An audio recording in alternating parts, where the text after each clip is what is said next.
Welcome to Fearless with Jason Whitlock. I am Jason Whitlock, your host.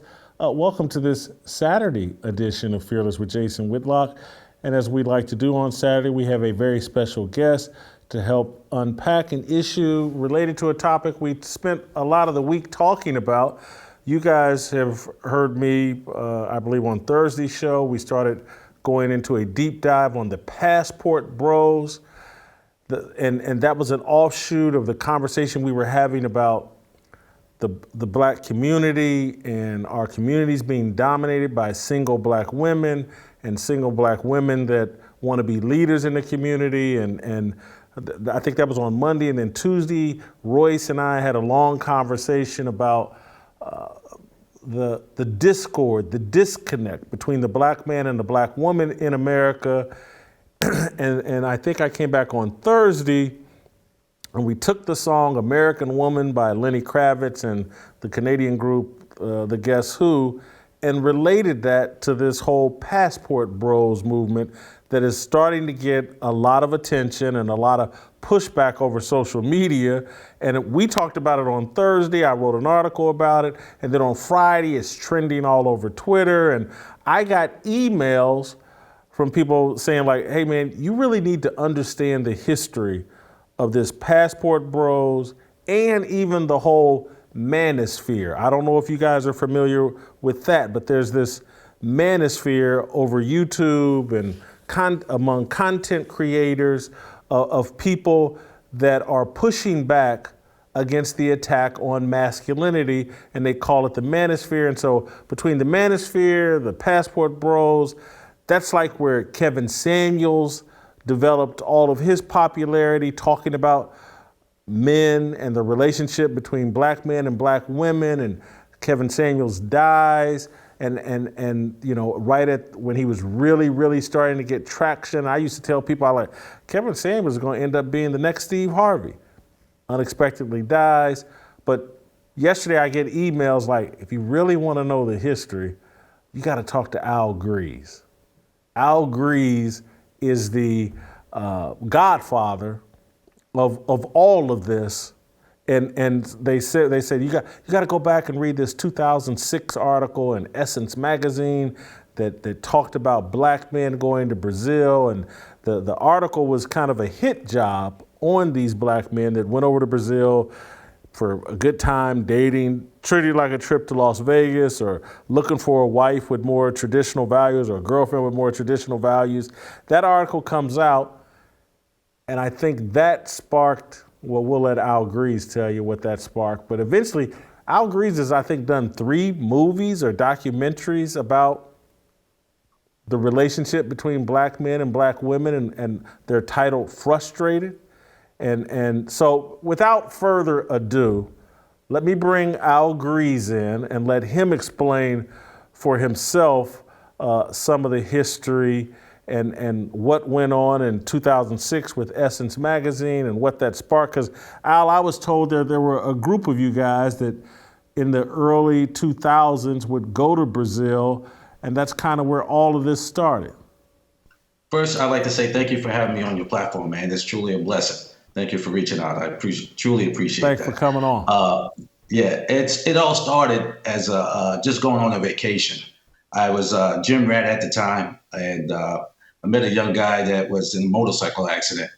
And at that time, he didn't have insurance, so he saw me working out in the gym, didn't know what to do. And he asked me if I would help him, assist him in working out, because he said, I see you know what you're doing. And I told him, listen, man, I come here, we're going to work out, we don't have nothing to talk about. Put your music on and let's go to work. And after that 6 weeks, I wanted a break. And he recommended, he said, hey man, go to Brazil. You want to take a break? Because I work hard 6 weeks and then I want to take a break. Let my body take a break. And he said, go to Brazil. And I said, okay, never been. And he recommended, he gave me some information of a gentleman by the name of John Thompson, who was from New York as well. I'm from New York City. He was from New York, and he was renting out apartments at the time. So if you needed a place to stay, John Thompson was the reference guy at that time. And I went, called John up, he hooked me up, booked the flight, had an awesome time. Me and my older brother went, great time.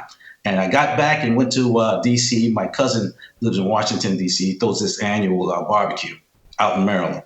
And I heard a gentleman speaking Portuguese. And I went over, I said, hey, man, are you Brazilian? And he said, no, I'm planning on going, but I took the language. His name is Dr. Larry Davis, intelligent guy, brilliant guy. And I said, man, I just got back from there. And he said, did you read that Essence article that was going on? And I said, no, I didn't. I'm not familiar with that. I don't read Essence. And he said, oh, man, you got to check this out.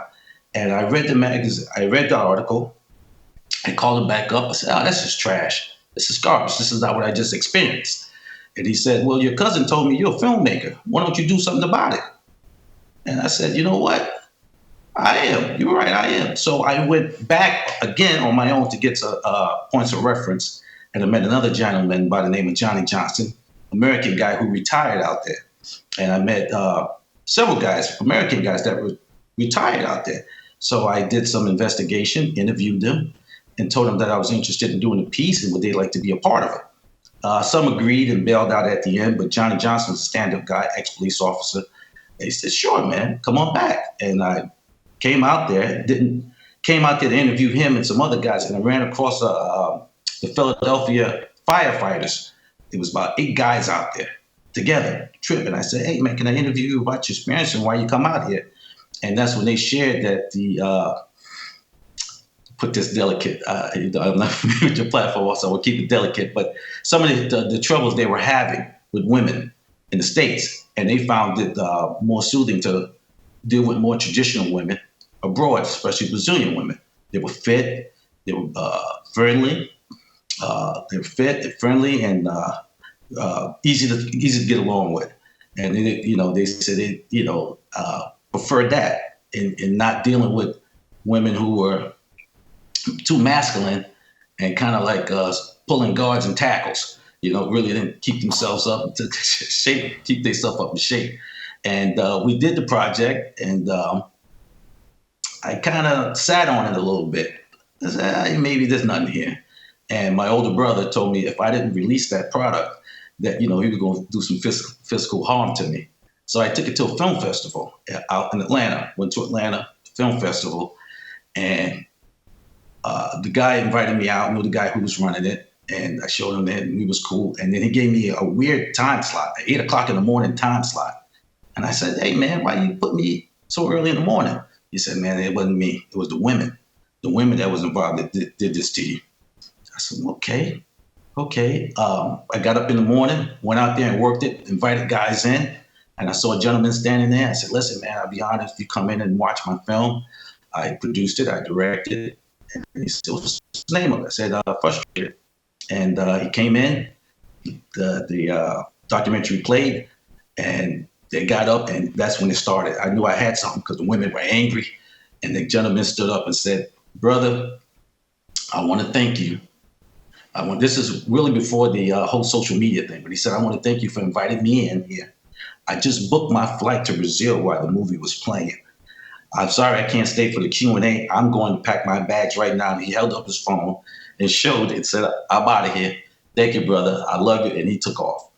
And then the discussion came, and women were, well, if you don't make X amount of dollars, you're useless to me. And then they had some older women in there say, well, listen, I make twice as what my husband makes, and I've been married to him for 30 years. I cherish my husband, wouldn't trade him in for nothing in the world. And the young lady stood up and she started crying, stating that she works in some corporate office, and the UPS guy used to come there, and she was attracted to him. And her girlfriends, they would say, well, you don't want him. He wears, brown. He don't make as much money as you. He doesn't have the social skills. You don't want him. But she would flirt with him all the time.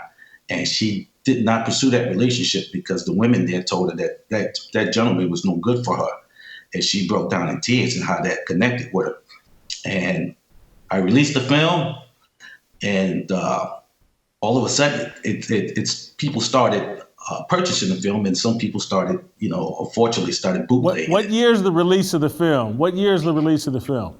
I would say 2011, maybe 2011, 2010 or 11.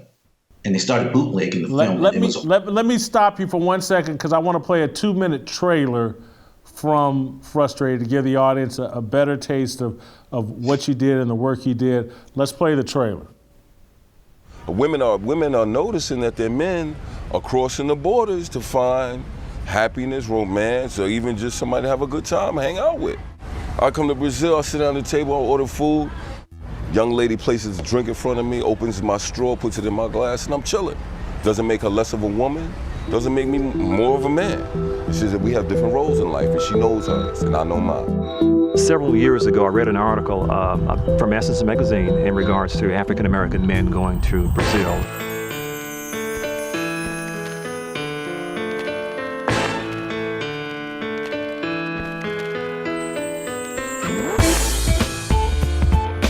Been a number of articles since the Essence store.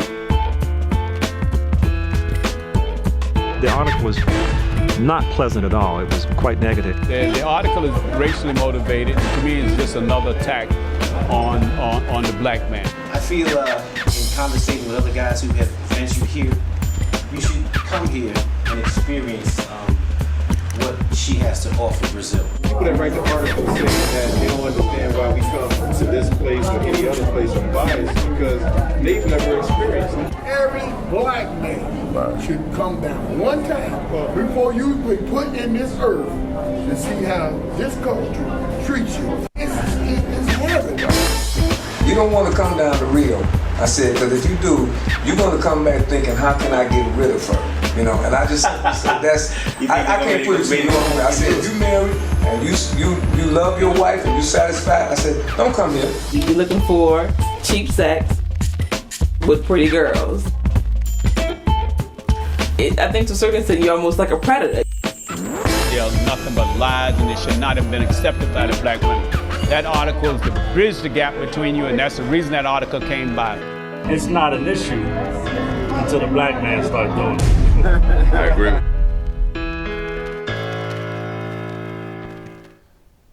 So that's the trailer for the movie and the documentary. The Essence article had portrayed this as some sex trafficking trip that black men were taking. That frustrated you, and you wanted to do the movie or do the documentary to talk about, I would imagine, I'm speculating, but it seems to be hinting at some of the issues we've been talking about this week, is that the black woman has been participating in the emasculation of the black man. She's out of her traditional role. She's out of any type of helpmeet or any type of submissive role or allowing a man to be a leadership role here in America. And so you and other guys they got a different culture in Brazil. It's great for men. And am I right and accurate in my description of what transpired? Yes. And what happened was once I introduced the culture of Brazil, the film goes more in depth than what the article did. The guy who, Dr. Johanny Cobb, who did the article. Jelani Cobb, he's on MSNBC. Yeah. Yeah, he actually said on castrated. He's a eunuch. Go ahead. Yes, he actually went on one city block. He went on one city block in front of the famous nightclub at the time was called Club Hell, and he sat right there and said, "This is what these guys are doing," and that's it. And I knew at the time, Essence magazine was owned by Time Warner at the time, that they had way more resources than I did, and I ventured out. I went to the neighboring cities and states and found brothers that were living there and that were married to women there, and they expressed their feelings about how women back in the States were difficult to deal with, being masculine and out of their traditional roles, and they came down to the States, to Rio, and found women that were in their traditional roles, and they were easy. It was like easy to get along with, easy for them to make that transition and marry them. So when I hear back here in the States, women ain't getting, black people are not getting married at such rate, and get married, and they found out that they had to go elsewhere and find black women elsewhere to do so. Brazil has the largest African population outside of Africa. They have more Africans there than they have in the States. So they go by, the Afro-Brazilian title. And they were easy to get along with, very friendly and feminine. They were real feminine. And that was one of the huge distinction here. Our women were too masculine, way too masculine, and not easy to get along with, not easy to deal with. So from sparking that, your movie captures black men not down in Brazil looking for white women, they're down in Brazil looking for black women. Look, exactly, they were looking for black women, and the pushback I got was, well, you want other women. I'm like, what do you mean other women? There are black women there. They're dating black women. They're dating black women there. And to move the story on a little bit, from that and the whole YouTube in the beginning of that started coming on. So people were uploading it, and I was getting calls constantly. Like, you uploaded your movie on YouTube? I was like, no. And a gentleman by the name of Charles Tyler, he passed away, but he was inspired by that film, by Frustrated, and went, once again, found a black woman he fell in love with, came back and challenged black men to get their passports and to travel. And he formed the first YouTube group, first Facebook group called BMO, which stands for Black Man's Option. And that's the group that I'm associated with, Black Man's Option. He formed that group, got brothers to get their passport, got them to travel to Brazil. He started hosting an annual beach party, got brothers off the corner, got them out of the neighboring cities where they were scared to leave the States, and they came together, broke bread together, sat down together, networked together, and exposed them to what Brazil had to offer to them.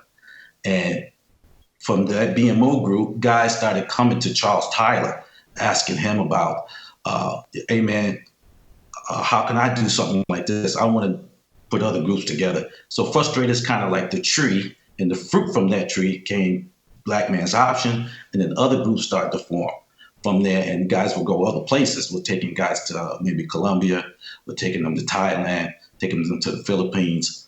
And from there, that's when the whole Passport Bros got started. Now, I associate with Black Man's Option because we have leadership there. There's leadership there and there's structure there. There's black men that come together from all backgrounds, from different states, from law enforcement, the lawyers, the entrepreneurs. We sit down, no matter where we travel to, we first sit down and break bread together. And we have the guys that first time out, we call them rookies. First time out, the rookies stand up, state their name, where they're from, and we introduce them to the vets. These are the veterans that have been out. So if you get into a little trouble situation, you can rely on the vets to help you. Passport Bros are kind of like free agents. They just go on their own. They go on their own and they just travel by themselves and try to make money off of, they make money off of YouTube, has TikToks, but they just come in and just show you videos, show you fun stuff and make money and try to make money off of it, but they have no structure, no leadership there. And that's why the situation came over. The young guy got in a situation there, and they all just attacked him because Passport Bros don't have the leadership in place. And that's one of the things that I was discussing with other guys in the community. We need leadership because now young guys are getting inspired to travel at 23 and 24. BMO is kind of guys in their 40s that's well established, and these guys are going out by themselves, which I support 100%. I support any group, any individual telling black men to get out of here and travel and see the world. I support 100% wholeheartedly. Get out of here. Go see the world. Go see women, feminine women, and black women in different parts of the world and see how the setting and the culture there compare, and you can compare it back here to the States, and you see the wave now of black men leaving in droves. And they're starting to get younger in their 20s now. They're starting to get 23 now. And they figured out a way to work abroad since that pandemic. They found a way, well, I can work abroad now. And the money doesn't have to be that significant because of the exchange rate. Now I can live abroad and I can start my lifestyle at 23, where, you know, in the beginning, the BMO guys started a little later because that wasn't available, but the young men are taking advantage of it now. Al, walk me through a bit of your history in terms of Where'd you grow up? Where'd you go to college? What was your background in terms of dating, and what made you have an epiphany of like, hey man, it's hard. What I'm looking for just really isn't here in America. I got to expand my options. Walk us through that process. Well, I'm born in New York City. Born in New York City in the Bronx, and I went to high school upstate New York in Amherst, New York. I lived with family members up there. Had an opportunity to get a good education in the suburbs, and I played football. Played football upstate for the local high school team there. And a buddy of mine talked me into going to Arizona with him. I talked to the football coach in Arizona. Went out to Arizona, not realizing playing in the cold in Buffalo and going to playing in 100-degree heat. I struggled a lot. And to the point where I had to leave. I wasn't performing up to standard, but I couldn't. That heat I wasn't used to it. And my older brother, who was in the Navy, got out of the Navy, had just purchased a house in Atlanta, and said, "Listen, man, you don't have to go back to New York City. You can come live with me in Atlanta. Come to school in Atlanta." And I signed up, wanted to play ball in Atlanta at Morris Brown. Talked to the coach at Morris Brown, and I got a job working at the Doubletree Hotel in the gym, so I could work out for free while I worked. And I got introduced to all of them. At that time, they had the Georgia Peaches, and all them beautiful black women, saturated all them beautiful black women, and I lost focus. So when the coach called me, "You ready?" I said, "Coach, I ain't gonna waste your time. I'm not gonna waste your time." And I just signed up to the local college and went there, and I got introduced to the Georgia Peaches. Now they plums. They no more peaches. They got Georgia plums now. But at that time, and I went to school, was working and dating, and my older brother sat me down. He said, "Listen, man, you need to focus. You need to focus. I see that you're having minor issues right now with women. I see you having minor issues. I can tell by the conversations you have on the phone. But the more you focus on yourself, and you'll find out that you'll get a better grade on woman." So that was it. And he traveled the world, and he said, "I've been in the Philippines. I've been all over Asia in the Navy. So man, don't invest so much here. Wait till you get a little bit older and you get some more experience under your belt." And being hard-headed as a young man, I got into a relationship, and it turned violent on me. It got violent where she became physical and aggressive, and it led to a bad situation where I was police were called, and they took us in. Charges were dropped against me because of self-defense on myself, attacking me. And once again, my older brother, I'm fortunate that I had an older brother who sat me down again and said, "Man, I'm trying to explain something to you because now you're putting your life in jeopardy. You're putting your life in jeopardy, especially with the domestic violence laws, how they can hinder you as far as getting employment and stuff. You don't want that. I'm telling you, you don't want that." So I wind up taking an offer to move to Alaska. I was working for a financial company in Alaska. And one of my clients, I went to her house. She was in a car accident. So I was bringing her some paperwork to her house, and I saw all these scripts on her desk. And I asked her, I said, "Are you a producer or something?" She says, "No, I read for TriStar and Paramount Pictures. They send me the scripts out here, and I read them." And I said, "You know what? I always wanted to write one." She said, "Oh, you want to write one? I'll show you how to write one." And she took me through the whole process, and she didn't charge me anything and said, "If somebody ever asks you how to do it, pay it forward." I did. I wrote this beautiful script, went to LA, tried to shop it around, and didn't have success. And I got disappointed.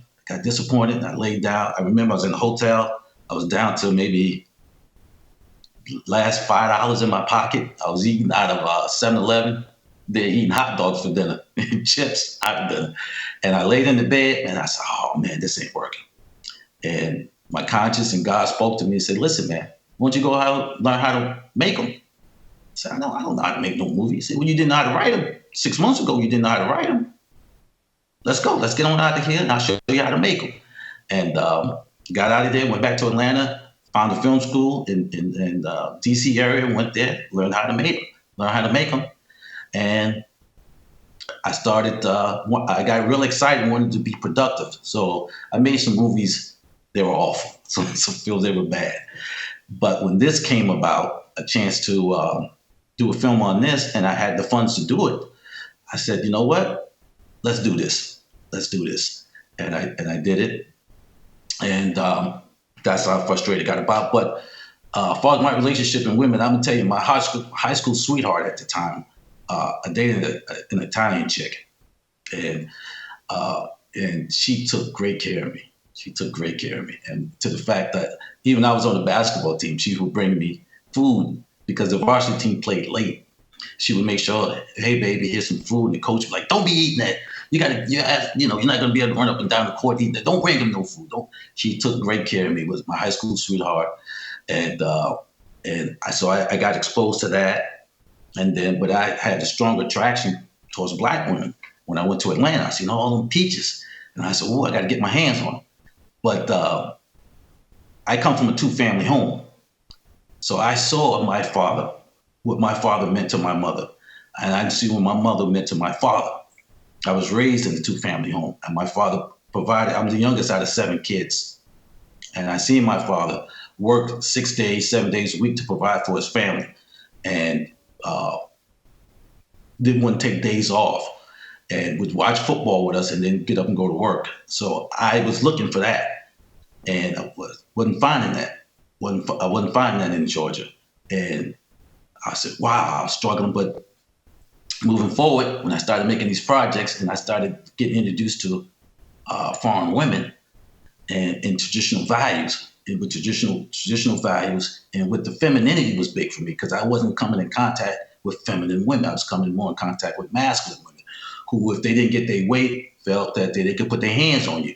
They can challenge you in certain ways. If you said no to something, that didn't suffice, and what the hell, and want to put their hands on you. But when I got introduced to traveling, I didn't get that.